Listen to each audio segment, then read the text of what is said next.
नमस्कार बंधुओं, कैसे हैं आप सब लोग। आशा करूंगा आप सब लोग स्वस्थ होंगे, मस्त होंगे, जबरदस्त होंगे। साथियों, आज एक और नई भर्ती को लेकर आप लोगों के बीच उपस्थित हूं।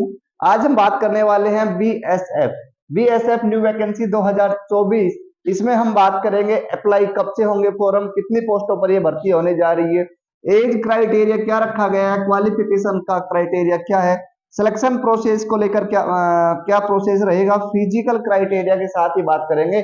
भर्ती होने वाली है कांस्टेबल एंड ट्रेड्समैन, ट्रेड्स की भर्ती है, साथ ही कांस्टेबल की भी भर्ती है। तो दोस्तों, शुरुआत करेंगे आज के इस सेशन की। इसमें आप लोगों को मैं बताऊंगा कि बीएसएफ की नई भर्ती के बारे में।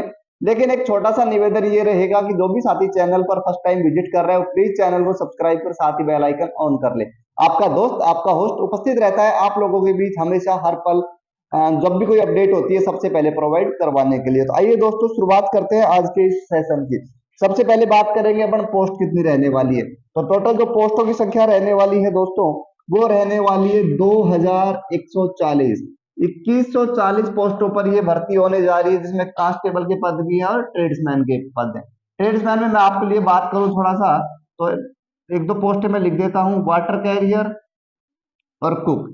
स्पेशल इनकी हम बात करेंगे, साथ ही टेलर, उसके अलावा क्या नाम है, एटीसी जो भी होता है, जो भी ट्रेड्स के काम होते हैं। वाटर कैरियर कुक का थोड़ा साइड में इसलिए रखा है क्योंकि इनकी जो क्वालिफिकेशन है इनके अकॉर्डिंग थोड़ा सा इसमें बदलाव है। क्या बदलाव है वो बात करेंगे। एज क्राइटेरिया कितनी रखी गई गुरुजी, मैं बता दूं आपकी 18 साल मिनिमम और मैक्सिमम 25 साल। अगर आपको मैं बता दूं, ये तो है 18 से 25 साल। अगर आप आते हैं ओबीसी कैटेगरी में, ओबीसी कैटेगरी में आते हैं तो 18 से 28। और बात करेंगे शेड्यूल कास्ट, एससी और शेड्यूल ट्राइब कास्ट, इनमें बात करेंगे तो 18 से 30। समझ पा रहे होंगे एज कितनी होनी चाहिए। अब गुरुजी एज की गणना कब होगी वो बता दीजिए। मैं बता दूं कि जिस दिन लास्ट डेट निकलेगा, लास्ट डेट जिस दिन भर्ती की है, उस दिन ही काउंट करी जाएगी आपकी एज। उस दिन आप 25 से ज्यादा के नहीं होने चाहिए और 18 से कम के नहीं होने चाहिए दोस्तों। ये तो हो गई सिंपल सी बात एज और पोस्ट की। क्वालिफिकेशन क्या मांगी गई है, तो आपको देखो नॉर्मल सी क्वालिफिकेशन रखी गई है 10th पास की। कौन से? 10th पास। इसमें मैं बता दूं आपको, वाटर कैरियर कुक के अलावा आप प्रत्येक ट्रेड में फार्म भर सकते हैं। वाटर कैरियर कुक के लिए तो इनका स्पेशल डिप्लोमा होता है वाटर कैरियर का, कुक का। जिनके पास डिप्लोमा नहीं है, कौन सा डिप्लोमा साथी हो, तो उसको लेकर भी अपन बात करेंगे। एनएसओएफ, एनएसओएफ डिप्लोमा अगर आपके पास है तो आप वाटर कैरियर का फॉर्म भर सकते हैं, कुक का भर सकते हैं।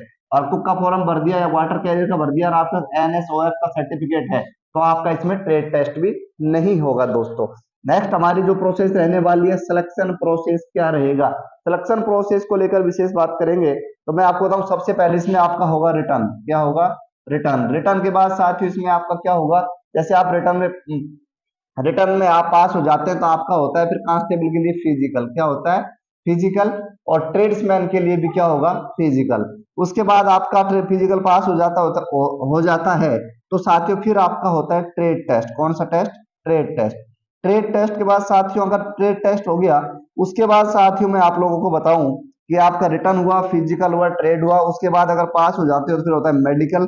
और मेडिकल के बाद आपका होता है डॉक्यूमेंट वेरिफिकेशन यानी कि डीवी। अब आपका डीबी हो गया, डीबी में अगर आप क्लियर हो जाते हैं तो आपको सिलेक्शन हो जाता है, आपको नौकरी मिल जाती है। ये आपका सिलेक्शन प्रोसेस है। अब बात करेंगे फिजिकल के हिसाब, फिजिकल में क्या क्या रखा गया, चलो इधर समझा देता हूँ फिजिकल के बारे में। सबसे पहले बात करेंगे मेल कैंडिडेट की, तो सबसे पहले मैं बात करूंगा हाइट। हाइट की बात करूंगा साथियों, तो मेल कैंडिडेट को लेकर बात करें तो 165 सेंटीमीटर। कितना? 165 सेंटीमीटर। चेस्ट की मैं बात करूं साथियों, 75 सेंटीमीटर बिना फुलाए और 80 सेंटीमीटर फुलाने के बाद होनी चाहिए। उसके अलावा मैं बात करूंगा फीमेल कैटेगरी की। फीमेल कैटेगरी में तो हाइट की मैं बात करूंगा साथियों, तो हाइट आप लोगों की होनी चाहिए फीमेल कैटेगरी में कितनी, तो फीमेल कैटेगरी की हाइट को लेकर बात करेंगे तो 155 सेंटीमीटर। कितना? 155 सेंटीमीटर। चेस्ट का इनमें इश्यू होता नहीं है। अगर आप एसटी कैटेगरी से आते हैं, अगर आप शेड्यूल ट्राइब कास्ट से आते हैं, तो आपकी जो हाइट है वो होनी चाहिए 160। चेस्ट आपकी होनी चाहिए 75 से 80 सेंटीमीटर। ये स्पेशली शेड्यूल ट्राइब कास्ट वालों के लिए मैंने आपको बताया है। अब उसके अलावा इसमें ये तो हो गया आपका पीईटी की बात। अब बात करेंगे पीएचडी की बात करूं तो इसमें मैं आप लोगों को बता दूं कि आप लोगों के लिए देखो, अगर एसटी कैटेगरी में महिला है तो हाइट 148 सेंटीमीटर भी होगी तो चलेगी। अब बात करेंगे दौड़ की, तो मैं बता दूं मेल कैंडिडेट के लिए 5 किलोमीटर की रनिंग है, 24 मिनट का टाइम है। 5 किलोमीटर 24 मिनट। फीमेल के लिए 1.6 किलोमीटर यानी कि 1600 मीटर। टाइम आपको दिया गया 8 मिनट और 30 सेकंड। 8 मिनट और 30 सेकंड, ये आप लोगों के लिए हो गया। उसके अलावा बात करेंगे अप्लाई डेट को लेकर, उससे पहले मैं आपको बता दूं आपका सिलेबस क्या रहने वाला है। सिलेबस में आपके जनरल अवेयरनेस के 25 क्वेश्चन मिलेंगे, साथ ही आपको रीजनिंग के 25 क्वेश्चन मिलेंगे, साथ ही मैथ के 25 क्वेश्चन मिलेंगे, और हिंदी और इंग्लिश में 2 विषय होते हैं जो आप चूज करोगे। तो हिंदी मान लो हिंदी चूज किया तो हिंदी के 25 question. Total number of question 100, number of question 100 और 100 ही नंबर का ये एग्जाम रहने वाला है। तो समझ गए आप लोग ये भर्ती के बारे में। बीएसएफ न्यू वैकेंसी 2024 बिल्कुल शॉर्ट तरीके से सरल और साधारण भाषा में समझा दिया है। उम्मीद है कि समझ में आ गया होगा। समझ में आया तो वीडियो को लाइक करें, कमेंट्स करें, साथ ही चैनल पर नए हैं तो चैनल को सब्सक्राइब करें। मिलते हैं दोस्तों किसी अन्य वीडियो में अन्य सूचना के साथ। जब तक आप लोग खुश रहे, स्वस्थ रहे, मस्त रहे। Thank you.